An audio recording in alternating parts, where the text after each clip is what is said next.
Thank you. So as John said, I'm Rabbi Leah Citrin. This is my 5th year here at TBO, and I remember on my interview at the dinner that I was taken out to by the community, I sat next to John, and we started talking about baseball, amongst other things. I'm a Yankees fan. Exactly, right. That wasn't the best start, but my memories of TBO start very early on with memories of having conversations with you. So what you have meant to this place is truly remarkable, and we're really grateful that you are so involved. And he is sitting right now in his seat. Every Friday night, that's his seat. You can always find him here Friday night. So if you're looking for John Silverstein on Friday night, he'll be there, except that one time. So I believe I was tasked with sort of sharing some of the symbolic ritual objects within this room, as well as going into a little bit about Torah, the 5 books of Moses, and the scroll, and I'll bring that out in a bit. But my favorite way to do that is to really ask you, what are the things that you notice? I know you have talked about the ark already, and has anyone opened it yet? Okay, we'll get there. But when you look around, whether it's things that look similar or different to houses of worship you've been in before, whether it's particular symbols that you're curious about, what do you see that sparks your curiosity? The sanctuary light, yes. So the Hebrew word for this is ner tamid, which means eternal light. And the idea of the eternal light comes from Torah, where we're told that God's presence settles among the Israelites, and we are told to keep a light continually burning as a way to symbolize God's presence among us. And someone asked about synagogue versus temple. The temple was the temple in Jerusalem back in biblical times, where Israelites brought sacrifices, etc., etc. There are some Jews who are more traditionally observant who continue to this day to hope and pray for the temple to return. Reform Jews and conservative Jews are not typically among those. And so while synagogue is more common in more traditionally observant congregations, many Reform synagogues use the word temple in their name as a statement that, yes, that was the place that was central to Judaism, but now we have our own temples in our communities, and we don't need to return to that one. So it's the same, but there is actually a statement in what places choose to call themselves. So the eternal light, and it is always lit. Ours is electric.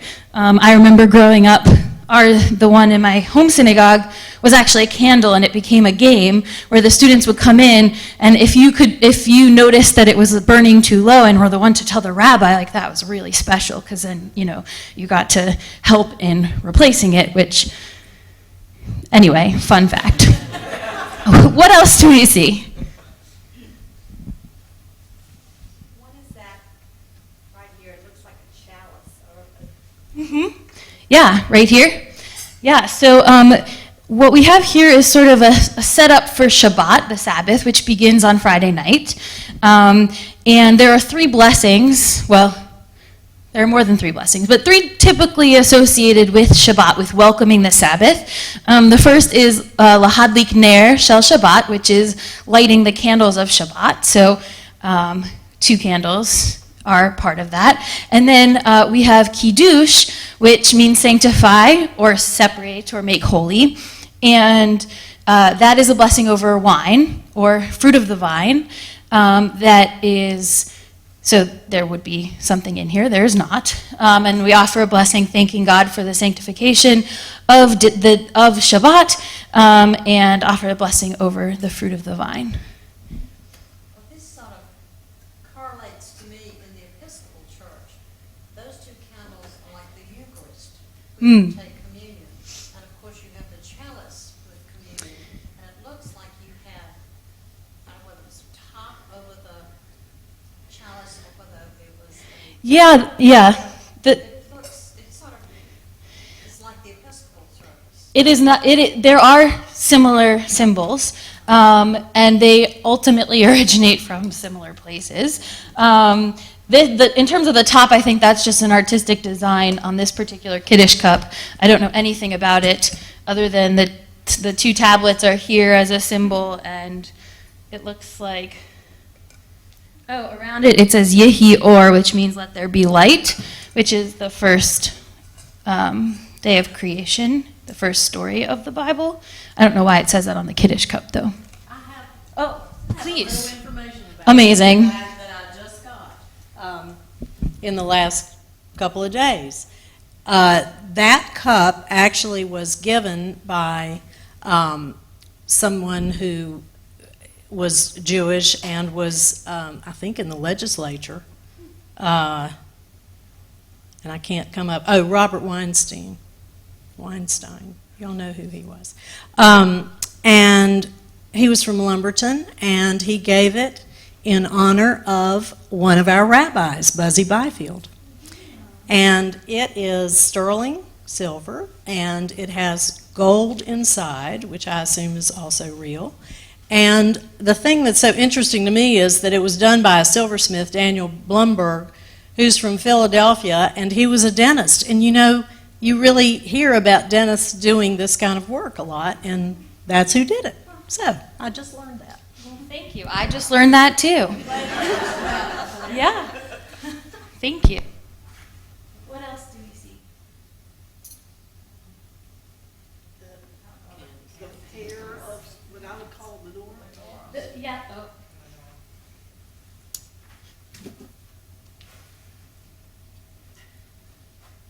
The pair of menorahs, yes, that is what I would call them too. So there are 7 lights on the menorah, which makes it a standard menorah, not one that you use for Hanukkah. Those are called Chanukiot because they have 9 branches. But the standard menorah symbolizes a whole bunch of things in Jewish tradition. There was a menorah in the temple, so it's a symbol that carries over. But the 7 correspond to the 7 days of the week. So Shabbat, the 7th day, when we are all here, they're all lit up. We don't light like one at a time the way for Hanukkah. It's just always lit there. And I believe it is on the emblem of the city of Jerusalem as well.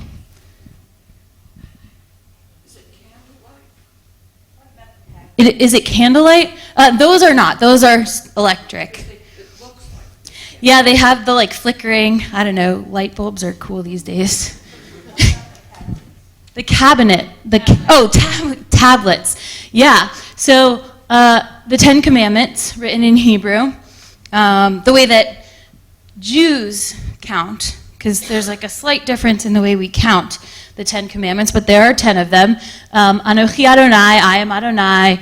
Lo Yehiyah, do not, and then the rest is don't have other gods besides me. Remember Shabbat and keep it holy. Respect your mother and father, etc. Don't kill, don't adulter, don't covet. All of those. So the tablets are intended to evoke the story of Moses bringing them down, and it's really that was part of the ark when it was in Michigan, right? Yeah. Yeah. Go ahead. Have women always been allowed to be rabbis? Have women always been allowed to be rabbis? In the Reform movement, women have been rabbis since 1972. In the conservative movement, it's about 10 years later than that. In Orthodox movements, there is a growing movement to have women as spiritual leaders. There is a school in New York City called Maharat, and there are women who are ordained, though many take titles slightly different than Rav or Rabbi, but they are serving as spiritual leaders of congregations. It is not universally accepted in Orthodox Judaism, and certainly ultra-Orthodox, when you think of black hat, black coat, and payas and all of that, not a thing. I've been struck today by the references to light. And you mentioned at first about how usually you meet in the evening, but on holidays, you meet during the day, and so that's special because Jews love the light, or you said something like that. And then, there's your reference to keeping the eternal light on. And so I was just, I asked and answered a question. I have a theory, but Okay. I asked myself, well, if light is so special, why meet at night? And then my answer to myself was, well, maybe, historically, especially before we had much light, we didn't have electric lights, darkness is scary. And you're coming together at a time without light for the comfort of community, maybe? Absolutely. So I'll share a story in a second, which is a Jewish folktale that illustrates that as well. But also, just a comment on the darkness being scary, there are multiple prayers that we say at night that are part of our liturgy precisely because when they were first started, it was very unsure. Are we going to automatically wake up in the morning? Is the sun really going to come back in the morning? There were lots of things, dangerous things that could happen at night. And so it was definitely, our prayers reflect that as well. The story is about a synagogue that was built, in a, let's call it Polish town, many, many decades or centuries, ago. And they were reconstructing the synagogue. They needed to do renovation, shall we say. And the architect designed it, everyone approved it, they built it, and then suddenly realized, some of the folks as part of the congregation realized that there were no lights. And the rabbi, who had sort of, what's the word? He plotted with the architect to intentionally leave that out because each person, each family who walked into the synagogue was supposed to bring their lantern because, that was their source of light. And there were hooks all along the synagogue for people to be able to hang their light. So the symbol of everybody bringing and contributing their light, both physically in that sense, in that story, but also metaphorically in terms of the light that's in each of us, I think is very critical and beautiful. I'm sure someone has already shared that Temple Beth Or means the house of light. Oh, maybe, okay, well, Beth Or, there we go. Well, then, sure. So Beth Or means house of light. So even within the name of this place, light is central. Other things we notice. Yeah. I guess this has been a main issue in Protestant faith, but same-sex marriage. Do you all recognize same-sex marriage? Yes. In the most traditionally observant communities, there's a lot of tension around that, and most of those rabbis would not. But in progressive Judaism, yes. So the one other thing before we get to Torah that I wanted to just sort of draw your eyes to are these boards along the walls, and they're in the back too, and they say in memoriam. They are names of people who have died, and they each have a little light bulb because one of the things that great.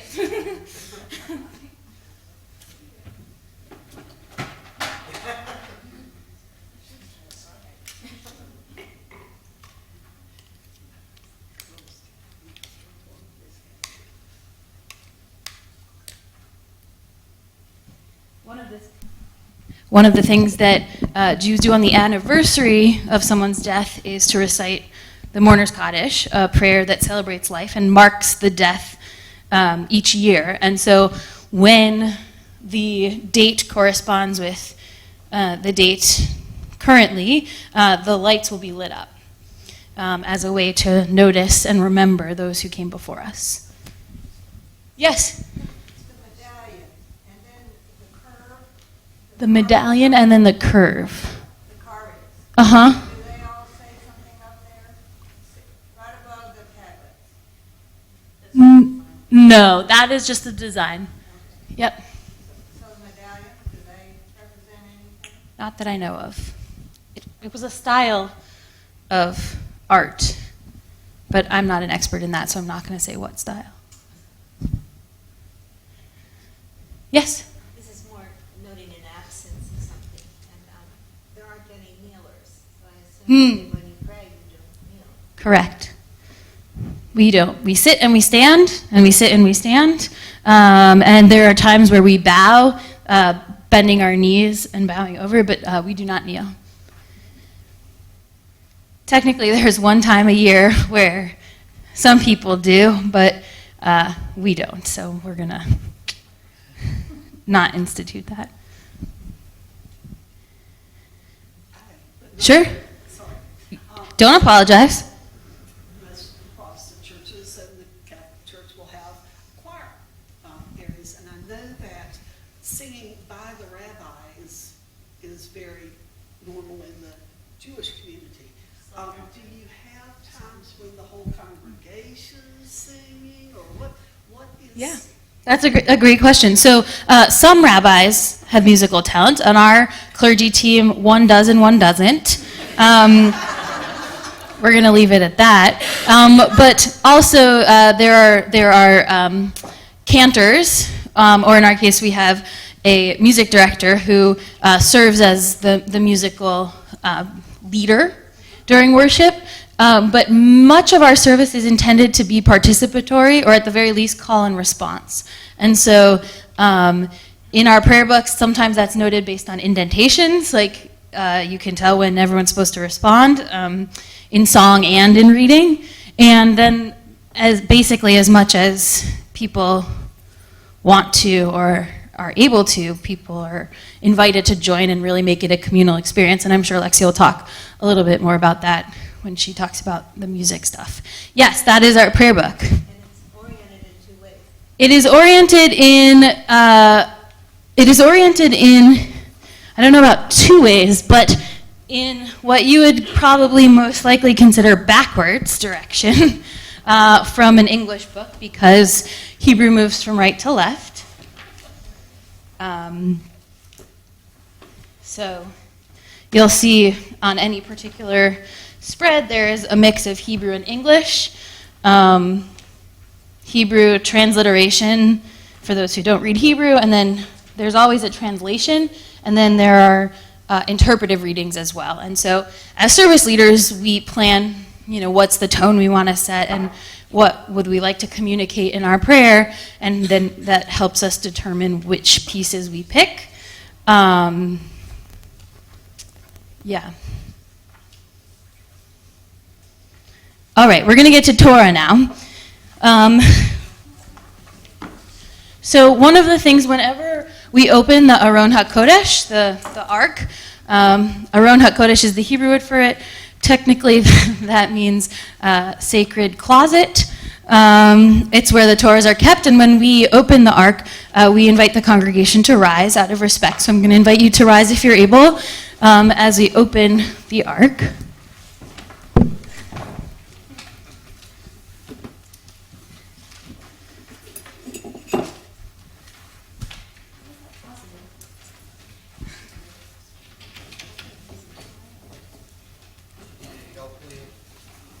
No, I just need batteries again. I don't understand that.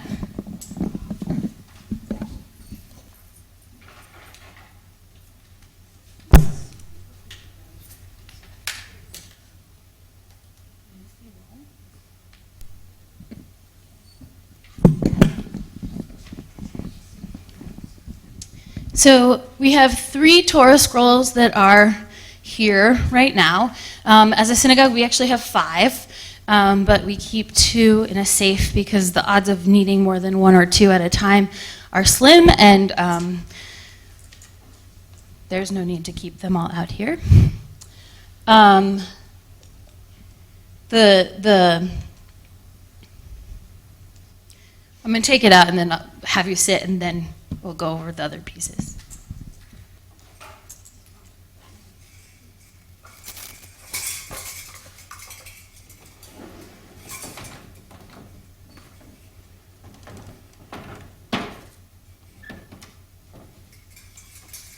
So the Torah is dressed in a way that is meant to evoke the garb of the priests. So a breastplate, crowns or rimonim, a dress, and then here is the yad, which means hand, and it is, you'll see it's a pointer. It'll become important in a minute. That is used for reading. So any questions about what you see right now before I put it down and let you sit down? Some of the other two get skirts around the bottom. It's just a style. It's an art. There are places. The congregation where I was a rabbinic intern actually had each Torah mantle was one of the 4 seasons, and someone had needle pointed them. There's really a beautiful array of art and interpretation that can be on covering the Torah. And at the High Holy Day time, we dress the Torahs in white. So the regular, most of the year, they look like this, and most places dress them in white when it comes to the new year. How old is this Torah? I don't have any clue.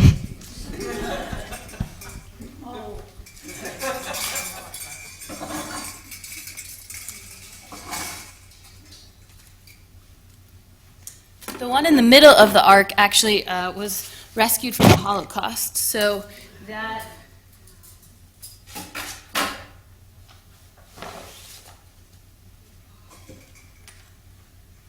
had its roots. Is that the way it's done during the service, just with what you done like this? Yeah, so Watches all that. that's correct. And it's also you may be seated. It's also an opportunity to offer different honors to members of the congregation. So different people will dress and undress the Torah or carry it around. This last piece is called a wimple, in case anyone needs it for a trivia contest. I once won trivia at Mellow Mushroom in Cincinnati because I knew what a wimple was. So the scroll itself, is made out of animal skin.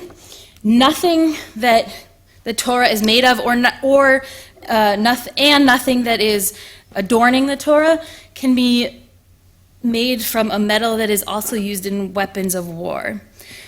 So all of the pretty things are made out of silver, because silver is not a strong metal and it does not make weapons. But even the multiple pieces of parchment, which if you can see sort of here, they're sewn together. They're sewn together and taped together, and there's no metal that's used in crafting it.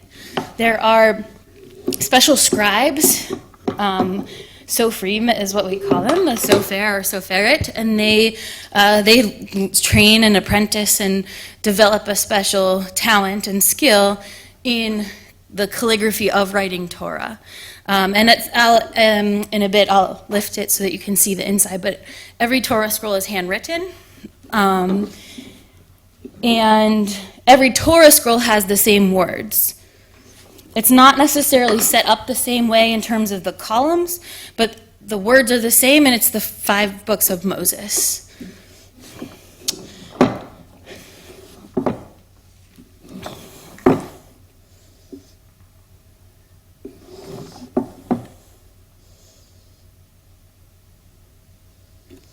So each week, the Torah is divided into 54 parts, and each week we read a session, starting at the beginning, moving through directly all the way to the end. This week, we finish the book of Genesis. Actually, this week we finish the book of Genesis, and I'm trying to get to the place where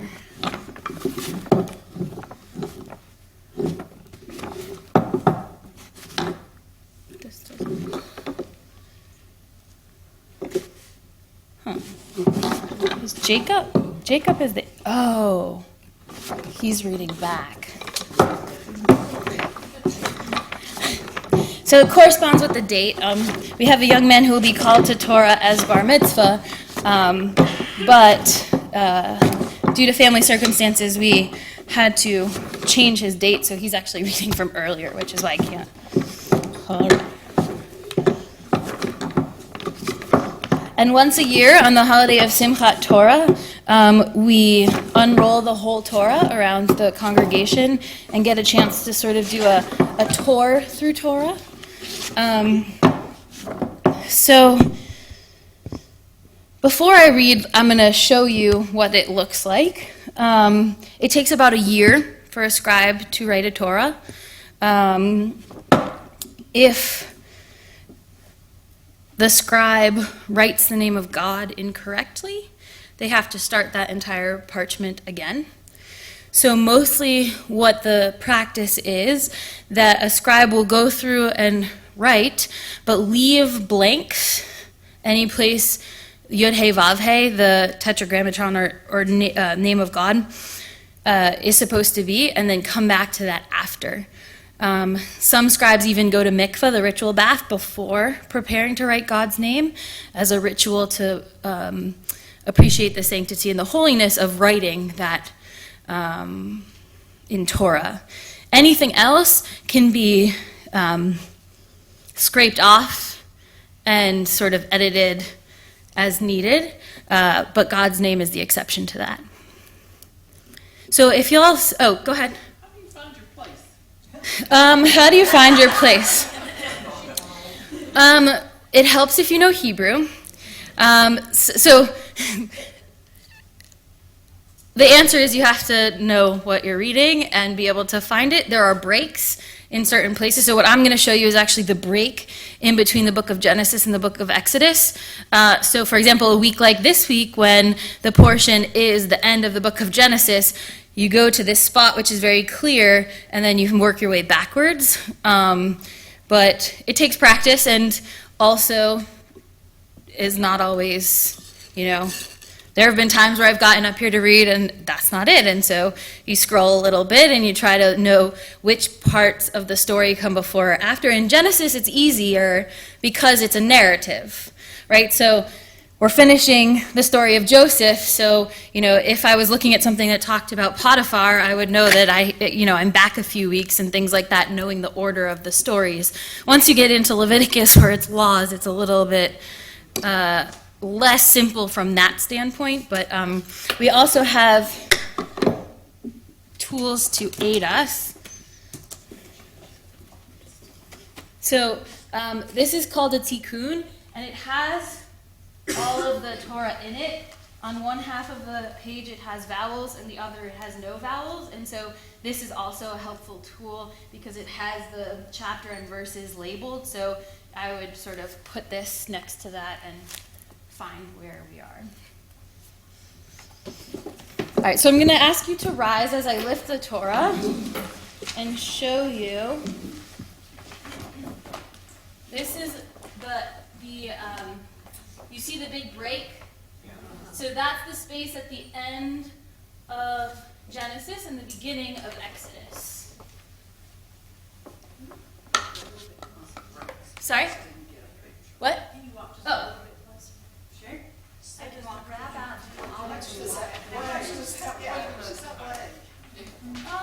This one's not super heavy.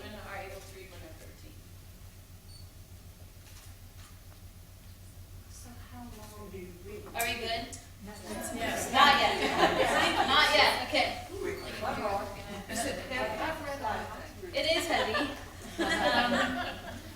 At this point, since it's very skewed, because we start on this side, and so one book of Torah is rolled here and 4 are here, and I'm right-handed, so it's harder this time of year as a right-handed person. You can be seated. And the yad, which I mentioned before, we use to read because the oils on our hands damage the scroll, and so you can feel and touch the bottoms of the pages where there's no writing, but we're not supposed to touch the actual words because it will destroy it. Any questions? Yeah. This form of construction of a book, a compilation of words, is that unique to this holy purpose, or was that a form of all books at some point? How did this come about? Yes. So at this point, it is really the ritual readings of scrolls. So the scroll of Esther that we read on Purim is also in a scroll form. All of the books of Torah and of Bible originated as scrolls. The Dead Sea Scrolls, if you're familiar with them, are part of the history of that. But now, you actually, if you take a look in the back of the sanctuary, there's a cart with books on it. Those all have the same words as this. That's for people to follow along, but people wouldn't follow along bringing your own scroll. People don't have typically their own scrolls. So at this point in history, it's more ritual. Yes, John?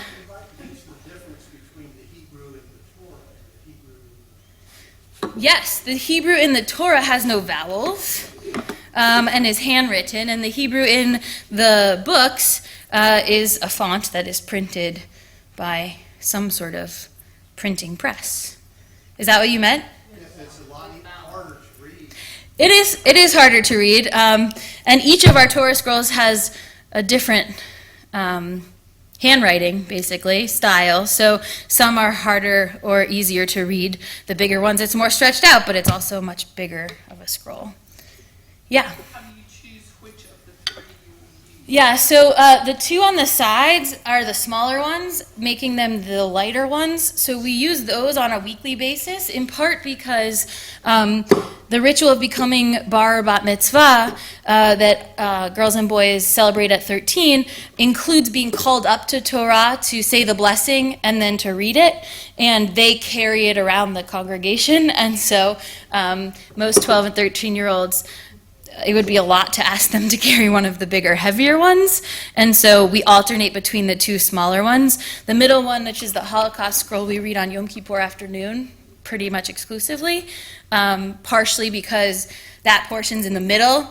So it's always rolled to the middle, which is helpful for preservation. Also because it's special and fragile and old and big, it's also more fragile and more difficult.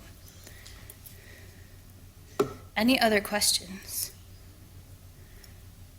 So I could read from Torah, but I'm not really sure what that would really do.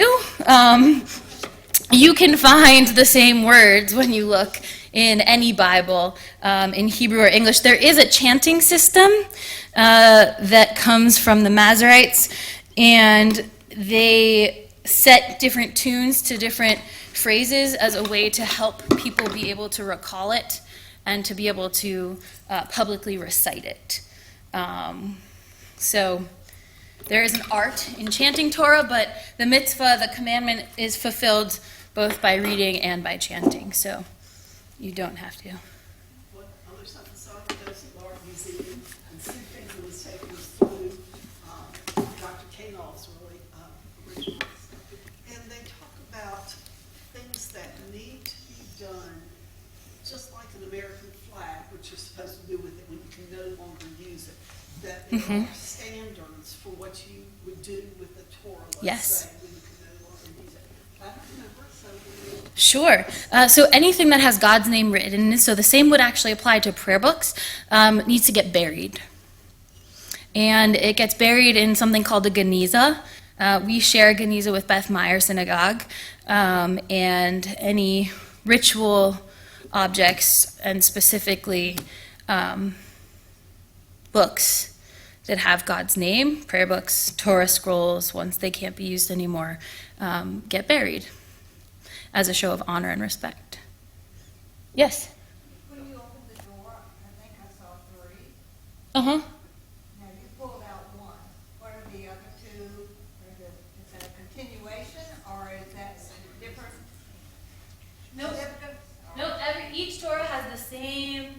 all of the same words in the same order.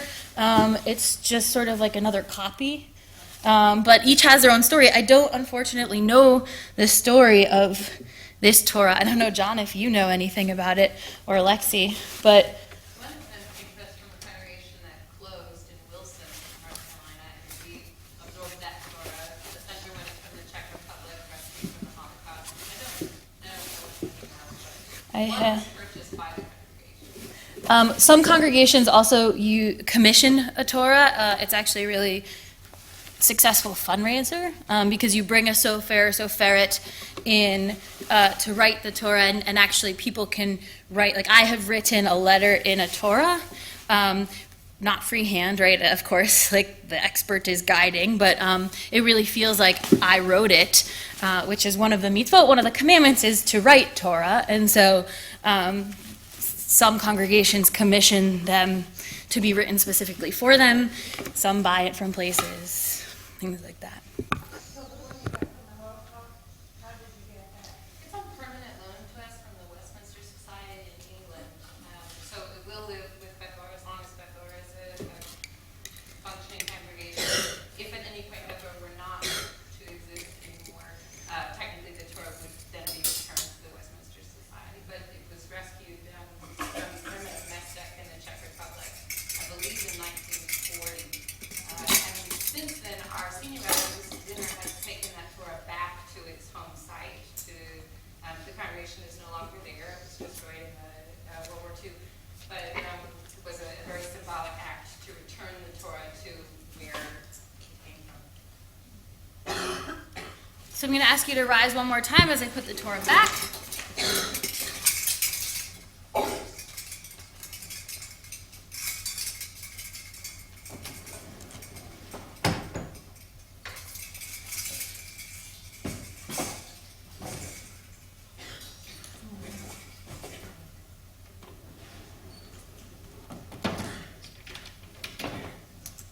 Be seated. Is there any significance to the bells in the Torah? So the priests would wear bells so you knew they were coming, and also because of being permitted in the different rooms of the temple, you needed to know where they were, and so the bells are symbolic of what the priests would wear in the temple times. Any other questions? All right, well, with that, I'm